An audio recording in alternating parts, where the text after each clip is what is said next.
Hello friends, எல்லாருக்கும் வணக்கம். நான் மீன் குழம்பு தான் செய்ய போகிறேன். கடுகு, வெந்தயம், வெங்காயம், தக்காளி, பச்சை மிளகாய் போட்டு வதக்கிட்டு புளி ஊற வச்சுருக்கேன். தேங்காய், தக்காளி, சின்ன வெங்காயம் அரைச்சிருக்கிறேன். இப்போ தேங்காய் பத்தில் கொஞ்சமாக தான் போட்டிருக்கிறேன். அப்புறம் பாருங்கள், மீன் தடை, வால், கண்டம் எல்லாம் பிரித்து வச்சுருக்கிறேன். நிறைய எங்கள் வீட்டில் ஃப்ரிட்ஜில் வைக்க முடியாது. அப்புறம் தாளித்து அரைச்சதை ஊற்றிட்டு குழம்பு மசாலா தூள் போட்டுட்டு புளி கரைச்சி ஊற்றி தேவையான தண்ணி ஊற்றி கொதிக்க வைக்கணும். எங்கள் வீட்டில் ஃப்ரிட்ஜில் மீன் வைக்க முடியாததுனால எல்லா மீனையும் போட்டோன்னா சட்டி பற்றாமல் போச்சு. கொதித்த உடனே மீனை போட்டிருந்தேன். மீன் நல்லா வெந்தால் தான் குழம்பு வாசனை வரும். இது வறுக்கிறதுக்கு தடவி வச்சுருக்கிறேன் மசாலா, வீட்டு மசாலா தான்.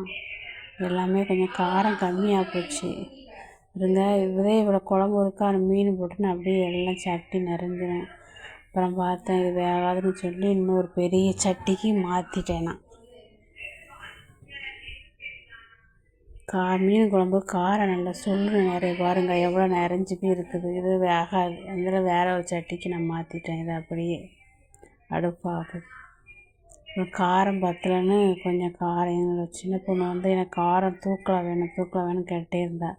கூட கொஞ்சம் காரத்தை போட்டு நல்லா விரவி போட்டாச்சு. பாருங்கள், குழம்பு கொதிக்குது. வேறு சட்டியில் மாற்றிட்டேன். மீனெல்லாம் பொரித்து எடுத்தாச்சு. நாங்கள் ஒரு மாதம் நான்வெஜ் சாப்பிடாதனால உப்பு காரம் போடுறதுக்கு கொஞ்சம் மறந்தே போச்சு மக்களே. நான்வெஜ் எங்கள் வீட்டில் மிளகாத்தூள் தனியாக தான் அரைக்கிறோம். அரைச்சதும் தீர்ந்து போச்சு.